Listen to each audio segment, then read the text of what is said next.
সীমান্ত, অর্ণব, দিয়া আর মিতুল 4 বন্ধু একসাথে ঘুরতে যায় উজ্জ্বলপুর জঙ্গলে। তারা যেতে যেতে জঙ্গলের অনেক গভীরে চলে যায়।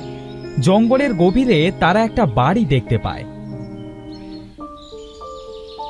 তারা 4 বন্ধু সেই বাড়িটার ভেতরে যায়। তারা কিছুক্ষণ বিশ্রাম নেয়। তারপর সীমান্ত বলে, এই অর্ণব, দিয়া, মিতুল, চল আমরা চারপাশটা ঘুরে দেখি। আমি যাব না রে, আমার বড্ড ক্লান্ত লাগছে, আমি আর একটু বিশ্রাম নেব। ঠিক আছে, তুই আর দিয়া তাহলে বিশ্রাম নে, আমি আর অর্ণব ঘুরতে যাচ্ছি, কেমন? আচ্ছা যা। মিতুল, চল আমরা ঘরে যাই। সীমান্ত আর অর্ণব ঘুরতে চলে যায়।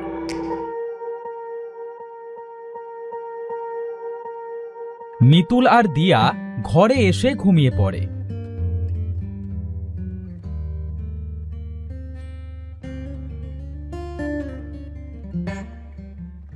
বিকালে মিতিলের ঘুম ভাঙে। দিয়া, এই দিয়া, ওঠ ওঠ না, সন্ধে তো হয়ে গেছে। এই তো উঠে পড়েছি। কিরে মিতুল, সন্ধে হতে চলল, সীমান্ত আর অর্ণব এখনো আসেনি? না রে দিয়া, এখনো তো আসেনি। মিতুল, আমার কিন্তু ভয় করছে, এই গভীর জঙ্গলে ওরা কোথায় গেল? আজ রাতটা কষ্ট করে কাটাই, কাল সকালে দেখব।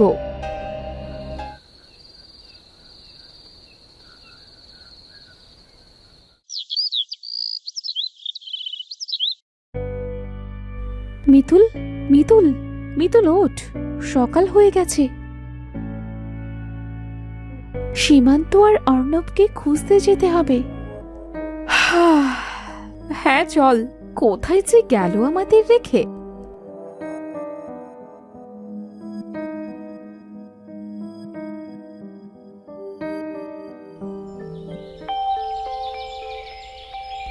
আমরা এক কাজ করি, যে রাস্তা দিয়ে এসেছিলাম এই রাস্তা দিয়েই গিয়ে দেখি অর্ণবদের পাই কিনা।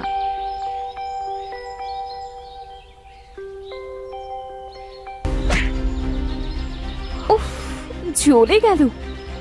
কিরে, কি হলো তোর? আরে, তোর কপাল কেটে রক্ত ঝরছে। কিভাবে কাটলো তোর কপাল? যেতে যেতে কিছু একটার সাথে ধাক্কা খেয়ে পড়ে গেছি। মানে, এখানে তো ধাক্কা খাওয়ার মতো কিছু নেই। আমার মনে হলো এখানে কোনো দেয়াল আছে যেটাতে আমি ধাক্কা খেয়েছি। এখানে দেয়াল কোথায় পাচ্ছিস? তাড়াতাড়ি আয় তো। আরে, এটা তো দেয়াল মনে হচ্ছে। এটা কি অদৃশ্য দেয়াল নাকি? কালকে আসার সময় তো কোনো দেয়াল ছিল না। সত্যি তো, কালকে তো আমরা এই রাস্তা দিয়ে এসেছি, তখন তো কোনো দেয়াল ছিল না। কি হচ্ছে এসব আমাদের সাথে? মিতুল, দেখ তো দেয়ালটা ভাঙা যায় কিনা।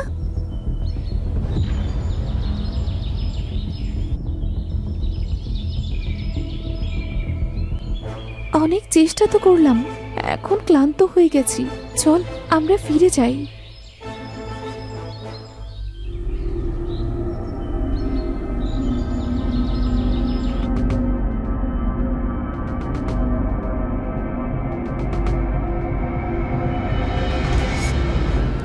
এই মিতুল, অনেক তো বিশ্রাম নিলি, এবার চল না, বাড়িতে যাবার জন্য অন্য কোনো রাস্তা পাই কিনা দেখি।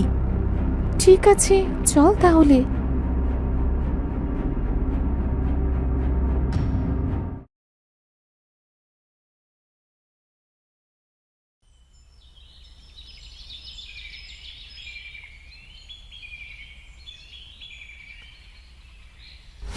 মিতুল, এই দেখ একটা রাস্তা, চল এই রাস্তা দিয়ে বাড়িতে যাওয়া যায় কিনা দেখি।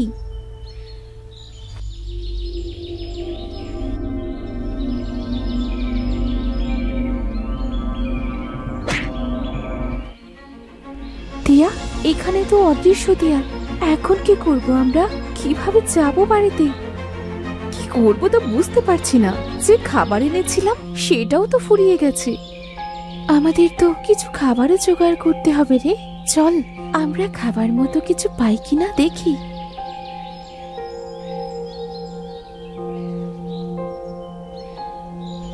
মিতুল, ওই দেখ দেখ, গরুটা আমাদের দিকেই আসছে। চল, ওটাকে আমাদের সাথে নিয়ে যাই।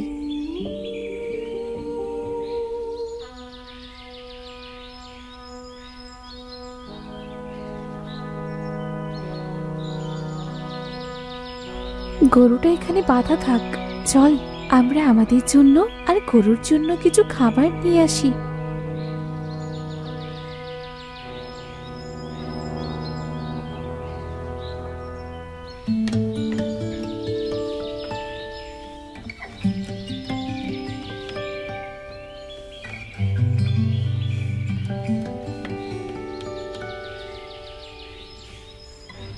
ধন্যবাদ দিয়া মিতুল, আমাকে খাবার দেওয়ার জন্য। তোমরা আমার কাছ থেকে দুধ নিতে পারো। তুমি তো একটা গরু, তুমি কিভাবে কথা বলছো? এটা এক রহস্যময় দুনিয়া। এখানে সব পশু পাখিরা কথা বলতে পারে। কিছুদিন থাকো, তোমরা সব বুঝতে পারবে।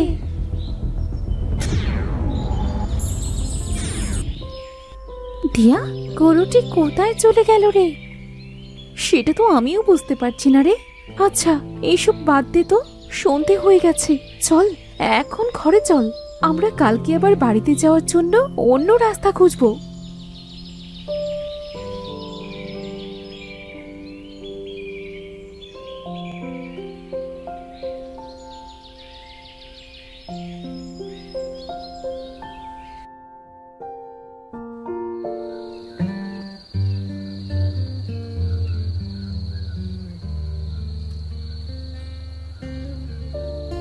সকাল তো হয়ে গেছে, দিয়া ঘুমোচ্ছে। আমি একটু আশপাশটা দেখি, নতুন কোনো রাস্তা খুঁজে পাই কিনা।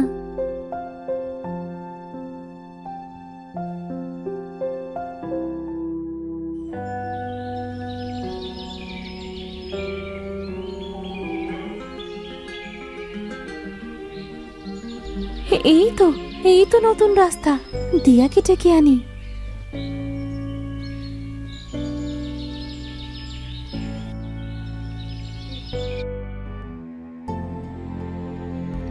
দিয়া, এই দিয়া, ওঠ ওঠ।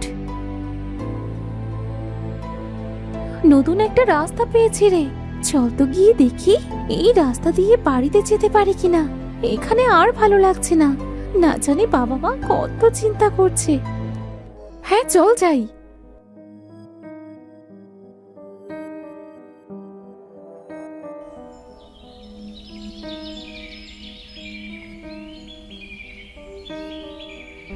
তারা দুজন পথ খুঁজতে খুঁজতে একটা বাড়ি দেখতে পায়।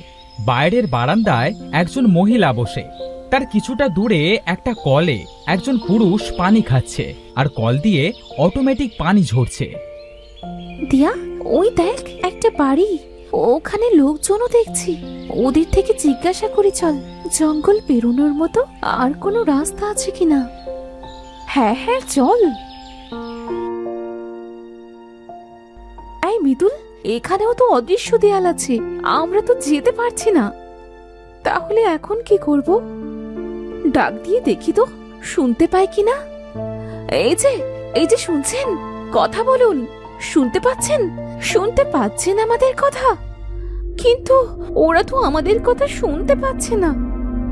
দিয়া, একটা জিনিস খেয়াল করেছিস? কি? দেখ, ওরা কিন্তু নড়ছে না।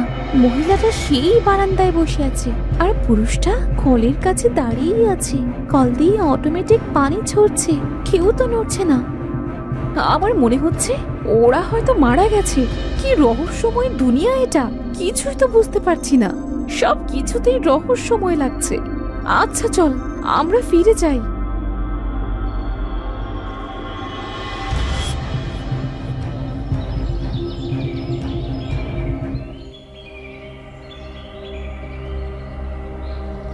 দিয়া, মিতুল, আমার গোড়ায় একটু পানি দাও না। দেখো, আমার ডালপালা কেমন শুকিয়ে যাচ্ছে। এ কি, গাছ আবার কথা বলে নাকি? এই দুনিয়াটা এক রহস্যময়। এখানে সবকিছুই কথা বলতে পারে।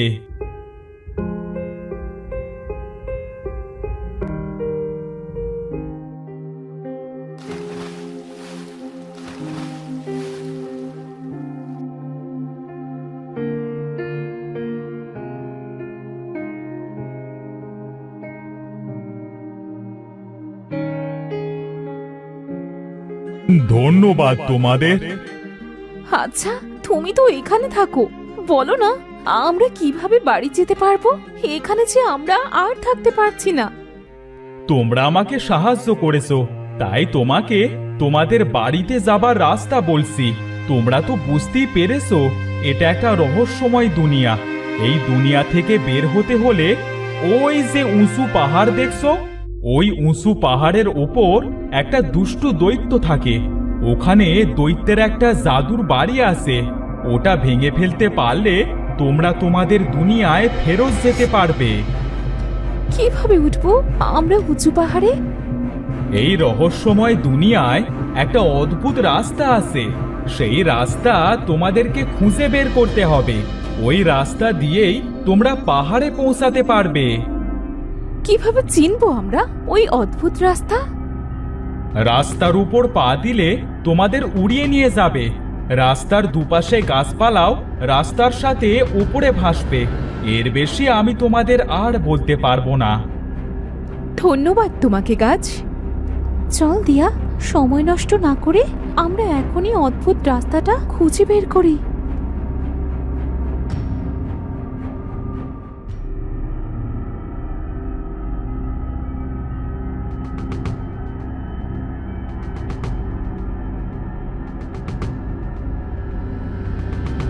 আমরা তো অনেক রাস্তা খুঁজলাম, কিন্তু গাছ যেমন রাস্তার কথা বলেছিল তেমন রাস্তা তো কোথাও খুঁজে পেলাম না। দিয়া, ওখানে অনেক বন জঙ্গল, চল তো ওখানে যেয়ে দেখি। ঘন বন জঙ্গলের ভেতরে যদি কিছু থাকে? কিচ্ছু হবে না রে, চল তো। তারা সেখানে যেই পা দেয় তখন সেই রাস্তা তাদের অনেক উঁচুতে নিয়ে যায় আর আকাশে ভাসতে থাকে। গাছগুলো তাদের সাথে ওপরে ভাসে। আরে আরে, পড়ে গেলাম তো। আমরা অদ্ভুত রাস্তা পেয়ে গেছি। হয়তো অদ্ভুত রাস্তায় আমাদের আকাশে ভাসিয়ে নিয়ে যাচ্ছে। ভয় পাস না দিয়া।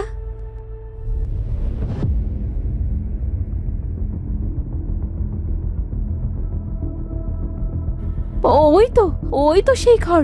চল আমরা ঘরটাকে ভেঙে ফেলি।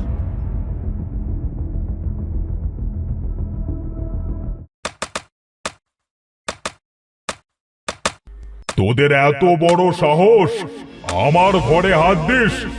আমি তোদের কিছুতেই ছাড়বো না। শয়তান দৈত্য, ছেড়ে দে আমাকে। দিয়া এটা বলতে থাকে। এমন সময় পেছন থেকে মিতুল এসে দৈত্যের মাথায় একটা বাড়ি মারে। সাথে সাথে দৈত্য সেখানে মারা যায় আর অদৃশ্য হয়ে যায়। এই দেখ, দৈত্যটা মারা গেছে। এবার আমরা এই জাদুর ঘরটা ভেঙে ফেলি। এই রহস্যময় দুনিয়ায় আর থাকতে পারছি না, খুব কষ্ট হচ্ছে।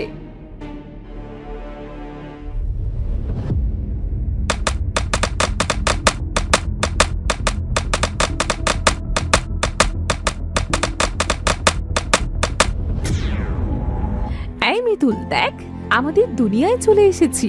রহস্যময় দুনিয়া থেকে মুক্তি পেয়েছি আমরা। আরে সত্যি যে, আল্লাহ আমাদের ডাক শুনেছে। শেষে আমরা আমাদের বাড়ি পৌঁছতে পারবো। রহস্যময় দুনিয়ার অদ্ভুত রাস্তা থেকে আজ মুক্তি পেলাম।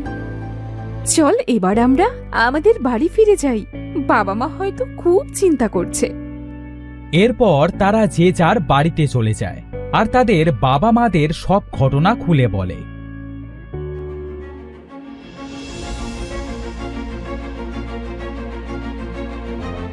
সব শুনে তাদের বাবা মা অনেক কান্না করে।